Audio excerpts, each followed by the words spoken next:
Hello everyone, welcome back to easy learning channel. మన easy learning ఛానల్లో Apache Kafka course గురించి అయితే videos చేస్తున్నాము. సో ఎవరికైతే కాఫ్కా నేర్చుకోవాలనే ఇంట్రెస్ట్ ఉందో మన ఛానల్ని అయితే సబ్స్క్రైబ్ చేసుకొని ఫాలో అవుతూ ఉండండి. సో నేను చేసిన వీడియోస్ అప్లోడ్ చేసిన వెంటనే మీకు ఈ నోటిఫికేషన్ అనేది అయితే వస్తుంది. కంటెంట్ అనేది అయితే మిస్ అవ్వకుండా వీడియోస్ అనేది అయితే చూసి నేర్చుకోగలరు. సో మనకు ఈ కోర్స్ అనేది కంప్లీట్ అయిన తర్వాత ఏంటి యూజ్ అంటే, ఈ కోర్స్ కంప్లీట్ అయిన తర్వాత మీరు ఏదైనా ప్రాజెక్ట్‌లో వర్క్ చేస్తూ ఉంటే కాఫ్కా ప్రాజెక్ట్‌లో సో మీకు ఈజీగా అర్థమవుతది. లేదా మీరు ఏదో ఒక కంపెనీకెళ్ళినప్పుడు ఏదో ఒక ప్రాజెక్ట్‌లో కాఫ్కా ప్రాజెక్ట్స్ ఉంటే మీకు ఈజీగా అర్థమవుతది. అండ్ అలాగే కాఫ్కా ప్రాజెక్ట్స్ మీద మీరు వర్క్ చేసుకోగలరు ఈజీగా. సో అందుకే నేను చెప్తున్నాను, ఈ కాఫ్కా కోర్స్ అనేదైతే చాలా ఆహ్, యూజ్ చేస్తూ ఉంటారు చాలా ప్రాజెక్ట్స్‌లో. లైక్ కాఫ్కా, అపాచీ కాఫ్కా అనేది మెసేజింగ్ సిస్టమ్.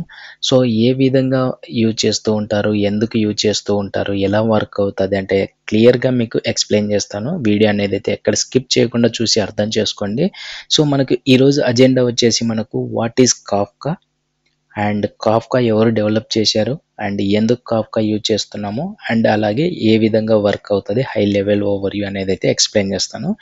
అండ్ వన్స్ ఈ వీడియో అయిపోయిన తర్వాత మనకు నెక్స్ట్ వీడియోలో కాఫ్కా కాంపోనెంట్స్ గురించి అయితే నేను ఎక్స్‌ప్లెయిన్ చేస్తాను. కాఫ్కా కాంపోనెంట్స్ అంటే ఏంటంటే, కాఫ్కా ప్రొడ్యూసర్ గానీ, కన్జ్యూమర్ గానీ, బ్రోకర్స్ అంటే ఏంటి, topic, partition, offset, Kafka servers ఇట్లా చాలా ఉంటాయి. సో నెమ్మదిగా నేర్చుకుందాము. సో ఇక్కడ మనకు ఈరోజు అజెండా మీద మనము కాన్సంట్రేషన్ చేద్దాము. అండ్ నెక్స్ట్ వీడియోలో కాఫ్కా కాంపోనెంట్స్ గురించి అయితే నేర్చుకుందాము. ఓకే. ఇక్కడ కాఫ్కా అంటే it is open and free. Okay. ఎవరైనా గానీ డౌన్‌లోడ్ చేసుకోవచ్చు అపాచీ కాఫ్కాని అండ్ వర్క్ చేసుకోవచ్చు.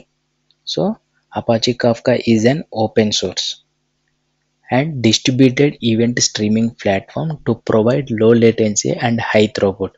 ఇక్కడ మనకు low latency and high throughput అంటే, ఫర్ సపోజ్ మనకు బల్క్ ఆఫ్ డేటా ఉంది. ఆ బల్క్ ఆఫ్ డేటాని సెండ్ చేస్తున్నప్పుడు మనకు అండ్ అలాగే కన్జ్యూమ్ చేసుకునేటప్పుడు సో తక్కువ టైంలో ఎక్కువ డేటాని కన్జ్యూమ్ చేసుకోవడానికి ఈ కాఫ్కా అనేదైతే యూజ్ అవుతది. ఓకే.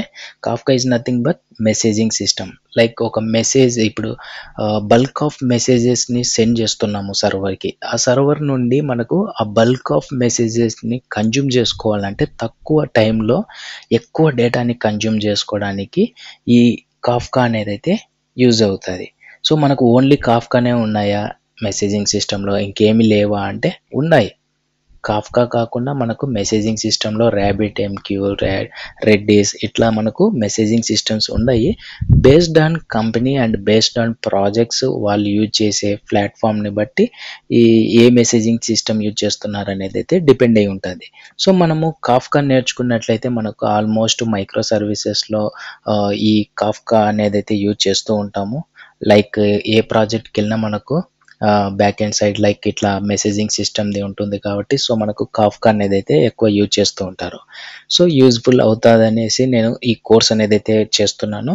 సో ఎవరికైనా ఇంట్రెస్ట్ ఉంది నేర్చుకోవాలి కాఫ్కా అండ్ అలాగే మనము కంపెనీ స్విచ్ అయ్యేటప్పుడు కాఫ్కా స్కిల్ గూడా అడుగుతున్నారంటే మీకు ఈ కాఫ్కా కోర్స్ అనేదైతే చాలా యూజ్ అయితే అవుతది. ఓకే.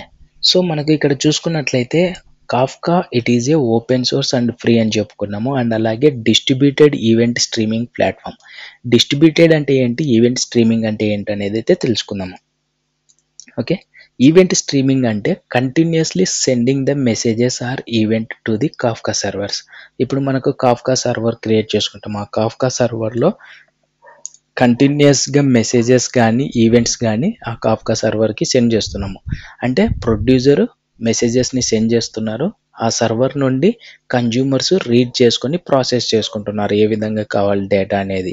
సో ప్రొడ్యూసర్ సెండ్ చేస్తున్నారు. కన్జ్యూమర్ కన్జ్యూమ్ చేసుకుంటున్నాడు. అలాగే ఇప్పుడు మనం ఒక 2 మైక్రో సర్వీసెస్ చూసుకున్నట్లయితే ఒక మైక్రో సర్వీస్ ఏం చేస్తుందంటే డేటాని సెండ్ చేస్తుంది. It may be message or event anything డేటాని సెండ్ చేస్తూ ఉంది కాఫ్కా సర్వర్‌కి. వన్స్ కాఫ్కా సర్వర్‌కి రీచ్ అయిన తర్వాత ఇంకొక మైక్రో సర్వీస్ ఏమైతుంది, ఆ మైక్రో సర్వీసెస్ ఏం చేస్తుంది కాఫ్కా సర్వర్‌లోకెళ్ళి ఆ డేటాని కన్జ్యూమ్ చేసుకుంటుంది. లో లేటెన్సీ అండ్ హై థ్రోపుట్ వస్తుంది. ఓకే. సో ఇట్లా మనకు ఒక ప్రాజెక్ట్‌లో ఒక టీమ్ ఒక మైక్రో సర్వీసెస్ మీద వర్క్ చేస్తూ ఆ మైక్రో సర్వీసెస్ డేటాని కాఫ్కా సర్వర్‌కి సెండ్ చేస్తే ఇంకొక టీము ఇంకొక మైక్రో సర్వీసెస్ మీద వర్క్ చేస్తున్నారు. ఆళ్ళేం జేయాలి? డేటాని కన్జ్యూమ్ జేసుకోవాలి. ఎప్పుడైతే మనకు డేటా కాఫ్కా సర్వర్‌కి వస్తుందో అప్పుడు సెకండ్ టీమ్ ప్రాజెక్ట్స్ వాళ్ళు ఆ సెకండ్ మైక్రో సర్వీసెస్ వాళ్ళు రీడ్ చేసుకోవాలి. రీడ్ చేసుకొని వాళ్ళకు తగినట్టు వాళ్ళు డేటాని ప్రాసెస్ చేసుకోవచ్చు. దాన్ని మనము రియల్ టైమ్ ఈవెంట్ స్ట్రీమింగ్ అని చెప్పుకోవచ్చు. ఓకే.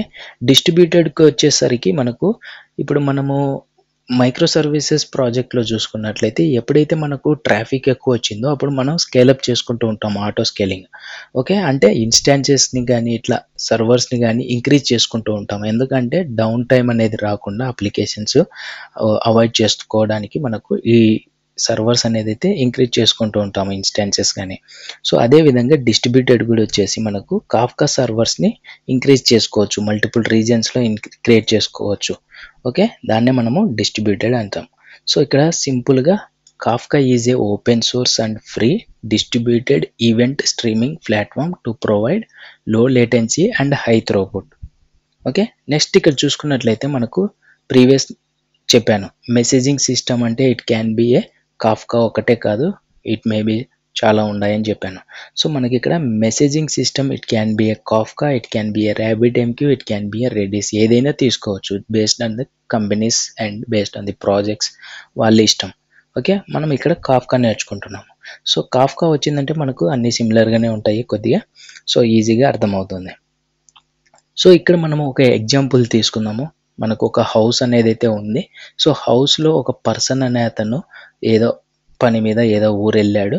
సో, మనకప్పుడు పోస్ట్ ఆఫీస్ అతను వచ్చేసి డైరెక్ట్ మన ఇంటి దగ్గరకొస్తే అతను ఆ హౌస్‌కి లాకేసున్నారు కాబట్టి ఆ డేటా అనేదైతే పోస్ట్ మ్యాన్ డేటా అనేది ఆ హౌస్‌కి ఇవ్వలేక రిటర్న్ ఎళ్ళిపోతాడు. ఓకే. సో, అప్పుడు మనకు ఈ హౌస్ ఓనర్ తిరిగి వచ్చేసిన తర్వాత ఈ పోస్ట్ మ్యాన్ డేటా ఏదైతే పోస్ట్ వచ్చిందో అతను ఆ డేటాని లాస్ అయినట్టే గదా! ఓకే. ఎందుకంటే ఆ డేటాని రిసీవ్ చేసుకోలేకపోయినాడు. లాస్ అయిపోయినట్టే. సో, మళ్ళీ సెకండ్ టైము హౌస్ ఓనర్ లేనప్పుడే మనకు పోస్ట్ మ్యాన్ వచ్చి ఆ డేటా ఇద్దామని, ఆ పోస్ట్ ఇద్దామనేసి వస్తే అప్పుడు గూడా లేడు. సో, అప్పుడు గూడా మళ్ళా డేటా అనేదైతే లాస్ అయితున్నాడు. సో, ఈ విధంగా ఉండకుండా ఆ హౌస్ ఓనర్ ఏం చేస్తున్నాడంటే ఒక పోస్ట్ బాక్స్‌ని మనకు ఇంటి ముందర పోస్ట్ బాక్స్ పెట్టాడు. సో, పోస్ట్ బాక్స్‌ని ఇంటి ముందర పోస్ట్ బాక్స్ పెట్టి ఈ హౌస్ ఓనరు ఏదో ఊరెళ్ళిపోయాడో లేదా ఫ్యామిలీ ఆహ్, మెంబర్స్ దగ్గరికెళ్ళాడో అది జస్ట్ ఎగ్జాంపుల్ గురించయితే చెప్తున్నాను. ఓకే. సో, ఈ హౌస్ ఓనర్ ఏం చేస్తున్నాడు తాళమేసి ఎక్కడికో వెళ్ళిపోయాడు పని మీద. ఇక్కడ ఏం చేశాడు పోస్ట్ బాక్స్ అనేది పెట్టాడు. ఎప్పుడైతే పోస్ట్ మ్యాన్ పోస్ట్ తీసుకొచ్చాడో అప్పుడు ఆ పోస్ట్ మ్యాన్ చూస్తాడు. ఇంటి దగ్గర ఎవరు లేరు తాళమేసేసి ఉన్నారు. సో, పోస్ట్ బాక్స్ ఉంది కదా! పోస్ట్ బాక్స్‌లో పోస్ట్ ఏసేద్దాము అతనే చూసుకుంటాడు మళ్ళా అని చెప్పేసి. సో, అప్పుడు హౌస్ ఓనర్ రిటర్న్ అయ్యి వచ్చిన తర్వాత ఆ పోస్ట్ బాక్స్ ఉంది కాబట్టి డేటా అనేదైతే లాస్ అవ్వలేదు. ఓకే. సో, లాస్ అవ్వలేదు. ఇక్కడ మనం చూసుకున్నట్లయితే సేమ్ అప్లికేషన్ 1 వచ్చేసి మనకు పోస్ట్ మ్యాన్ అని చెప్పుకోవచ్చు. అండ్ అప్లికేషన్ 2 వచ్చేసి హౌస్ అని చెప్పుకోవచ్చు. ఇక్కడ ఏం చేస్తుంది అప్లికేషన్ 1 పోస్ట్ మ్యాన్ పోస్ట్ తీసుకొనొచ్చి పోస్ట్ బాక్స్‌లో పెడుతున్నాడు. ఇక్కడ అప్లికేషన్ 1 డేటాని తీసుకొనొచ్చి కాఫ్కా సర్వర్‌లో ప్రొడ్యూస్ చేస్తున్నాడు. వన్స్ ఎప్పుడైతే మనకు డేటా వచ్చిందో, ఎప్పుడైతే అప్లికేషన్ 2కి డేటా అవసరమో అప్పుడు కన్జ్యూమ్ చేసుకుంటుంది. So, there is a no loss of data. Okay.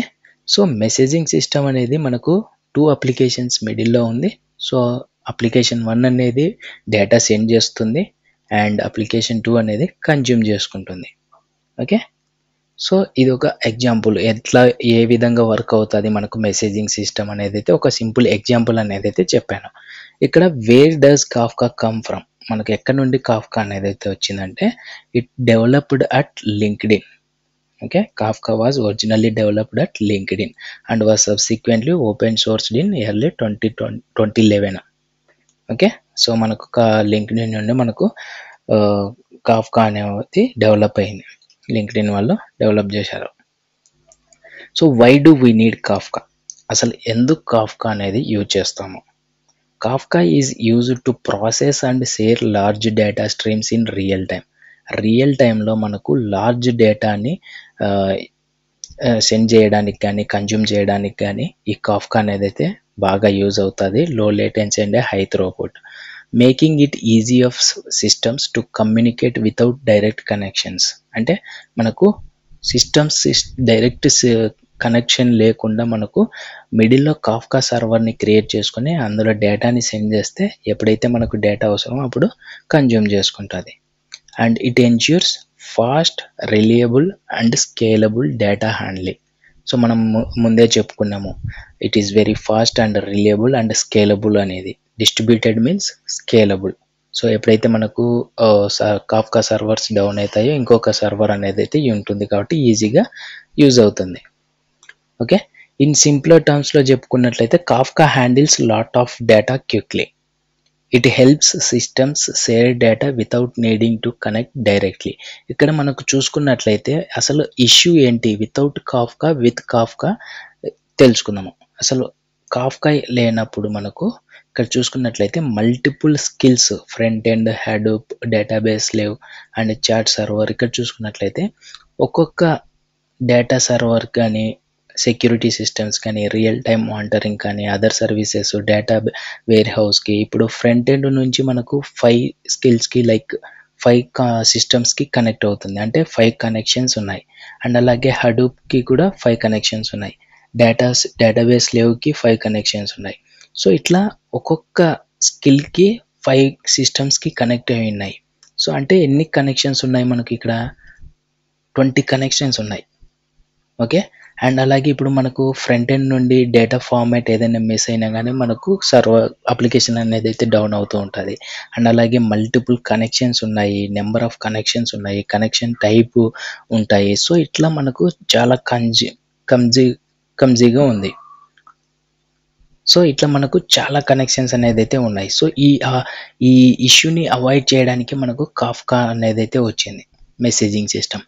So ఇప్పుడు చూడు, సింపుల్గా front end, Hadoop, database leave and chat server అనేది అయితే కనెక్ట్ అయింది కాఫ్కాకి. సో ఈ స్కిల్స్ అన్ని డేటా సెండ్ చేస్తూ ఉంది, కాఫ్కా స్టోర్ చేసుకుంటూ ఉంది. ఎప్పుడైతే మనకు ఈ అవసరమో డేటాబేస్కి కానీ, సెక్యూరిటీ సిస్టమ్స్కి, రియల్ టైమ్ మానిటరింగ్కి ఎప్పుడైతే అవసరమో అప్పుడు ఈజీగా కాఫ్కాలోకి వెళ్ళి తెచ్చేసుకుంటుంది. సో ఇది సింపుల్గా ఉంది, మనకు less of connections. Okay, and ఎటువంటి ఇష్యూస్ అనేది అయితే ఉండదు.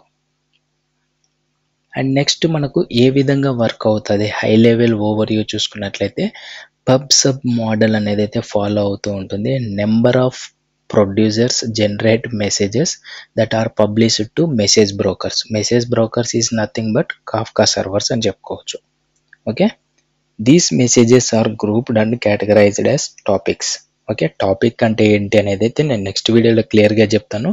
ఇక్కడ ఏం జరుగుతుందంటే ఎప్పుడైతే మనకు పబ్ సబ్ మోడల్ ఫాలో అవుతుందో పబ్లిషర్ అనేవాళ్ళు ప్రొడ్యూసర్స్ ఏం చేస్తున్నారంటే ఒక మెసేజ్ కానీ ఒక ఈవెంట్ని కానీ కాఫ్కా సర్వర్స్కి అయితే పంపిస్తున్నారు. ఆ కాఫ్కా సర్వర్స్లో మనకు స్టోర్ అవుతుంది. అండ్ సబ్స్క్రైబర్ వచ్చేసి కన్జ్యూమర్స్ అని చెప్పుకోవచ్చు. కన్జ్యూమర్స్ ఏం చేస్తున్నారు, ఆ కాఫ్కా సర్వర్లో ఉన్న డేటాని కన్జ్యూమ్ చేసుకుంటున్నారు. దీన్ని మనము పబ్ సబ్ మోడల్ అని చెప్పుకోవచ్చు. ఓకే, మనకు కాఫ్కా అంటే ఏమనుకున్నాము, continuously sending messages or events. So ఇక్కడ ఏం చేస్తుంది, producers continuously sending messages or events to Kafka servers. Kafka servers నుండి కన్జ్యూమర్స్ ఏం చేస్తున్నారు, కన్జ్యూమ్ చేసుకుంటున్నారు. దీన్ని పబ్ సబ్ మోడల్ అని చెప్పుకుంటాము. సో ఇక్కడ మనకు ఇక్కడ చూసుకున్నట్లయితే ప్రొడ్యూసర్ అప్లికేషన్ నుండి డేటా వస్తుంది కాఫ్కా బ్రోకర్కి, కాఫ్కా బ్రోకర్ నుండి కన్జ్యూమర్ అప్లికేషన్ కన్జ్యూమ్ చేసుకుంటున్నాడు ఎప్పుడైతే అవసరమో. సో ఇక్కడ మనకు కాఫ్కా బ్రోకర్లో ఉన్న కాంపోనెంట్స్ని మేనేజ్ చేయడానికి జూ కీపర్ అనేది అయితే ఉంది. సో ఈ రెండింటిని కలిపి మనము కాఫ్కా క్లస్టర్ అని చెప్పుకుంటాము. సో ఈ కాఫ్కా క్లస్టర్ అంటే ఏంటి, జూ కీపర్ అంటే ఏంటి, బ్రోకర్స్, ప్రొడ్యూసర్, కన్జ్యూమర్, ఇవన్నీ మనం నెక్స్ట్ వీడియోలో క్లియర్గా నేర్చుకుందాము. ఓకే, ఇక్కడ చూసుకున్నట్లయితే కన్జ్యూమర్స్ సబ్స్క్రైబ్ టు టాపిక్ వచ్చేసరికి ఇప్పుడు మనకు ప్రొడ్యూసర్స్ ఏం చేస్తున్నారు, మెసేజెస్ ఆర్ ఈవెంట్స్ని సెండ్ చేస్తున్నారు. ఆ మెసేజెస్ని ఆర్ ఈవెంట్స్ని మనము ఒక టాపిక్ క్రియేట్ చేసుకొని ఆ టాపిక్లో సెండ్ చేసుకోవచ్చు. ఇప్పుడు ఫర్ సపోజ్ మనకు బ్యాంకింగ్ అప్లికేషన్ ఉంది. బ్యాంకింగ్ అప్లికేషన్లో మనకు యూజర్ డీటెయిల్స్ అండ్ అలాగే పేమెంట్ డీటెయిల్స్ ఇట్లా డివైడ్ చేసుకోవడానికి ఒక్కొక్క టాపిక్లో ఒక్కొక్క టాప్ కేటగిరీ మెసేజెస్ని స్టోర్ చేసుకుంటాము. ఫర్ సపోజ్ యూజర్ డీటెయిల్స్ కావాలనుకోండి, ఒక టాపిక్ క్రియేట్ చేసుకుంటాం యూజర్ టాపిక్. ఆ యూజర్ టాపిక్లో ఈ యూజర్ డీటెయిల్స్ సెండ్ చేస్తాము. అండ్ అలాగే పేమెంట్ టాపిక్స్ అని చెప్పుకున్నాం అనుకో, ఆ పేమెంట్ టాపిక్స్లో పేమెంట్కి సంబంధించిన డేటాని స్టోర్ చేసుకుంటాము. ఎప్పుడైతే కన్జ్యూమర్స్కి ఓన్లీ పేమెంట్ డేటా కావాలనుకుంటున్నారో అప్పుడు ఆ కన్జ్యూమర్స్ వెళ్ళి ఆ పేమెంట్ టాపిక్ని సబ్స్క్రైబ్ చేసుకుని ఆ పేమెంట్ టాపిక్లో ఉన్న డేటాని కన్జ్యూమ్ చేసుకుంటారు. ఇదే మనకు టాపిక్ అని చెప్పుకుంటాము. సో మీకు ఇంకా క్లియర్గా తెలుస్తుంది నెక్స్ట్ వీడియోస్లో. Okay, so Zookeeper is a synchronization tool used in a distributed cluster. It maintains complete metadata of Kafka cluster. ఏదైతే మనకు Kafka క్లస్టర్లో మనకు Kafka బ్రోకర్కి సంబంధించిన డేటా మెటాడేటా ఏదైతే ఉందో అది మెయింటైన్ చేస్తూ ఉంటుంది Zookeeper. ఓకే, Kafka metadata comprises of list of topics, offsets, డీటెయిల్స్ని మేనేజ్ చేస్తూ ఉంటుంది. సో ఇది ఈరోజు వీడియోలో మనం నేర్చుకున్నాము. అసలు కాఫ్కా అంటే ఏంటి, ఎక్కడి నుండి మనకు కాఫ్కా డెవలప్ అయ్యింది, అండ్ అలాగే ఏ విధంగా వర్క్ అవుతుంది, ఎందుకు కాఫ్కానే యూజ్ చేస్తున్నాం అనేది అయితే క్లియర్గా మీకు అర్థమైందనేసి అనుకుంటున్నాను. అండ్ నెక్స్ట్ వీడియోలో మీకు కాఫ్కా కాంపోనెంట్స్ గురించి అయితే చెప్తాను. మీకు ఈ వీడియోలో ఏదైనా డౌట్స్ ఉంటే వెంటనే కామెంట్ చేయండి. మీరు చేసిన క్వశ్చన్కి నేను రిప్లై అనేది అయితే ఇస్తాను, సొల్యూషన్ అక్కడే. సో ఇంకా లేదు అంటే మనకు గ్రూప్స్ ఉన్నాయి కదా, వాట్సాప్ గ్రూప్, సో జాయిన్ అయ్యి అక్కడ కూడా మీరు డౌట్స్ అడగచ్చు. అండ్ నెక్స్ట్ వీడియో మిస్ అవ్వకుండా ఉండాలంటే మన ఛానల్ అయితే ఫాలో అవుతుండండి. మోర్ అప్డేట్స్ కోసం నెక్స్ట్ వీడియోలో కలుద్దాం. Thank you, by by.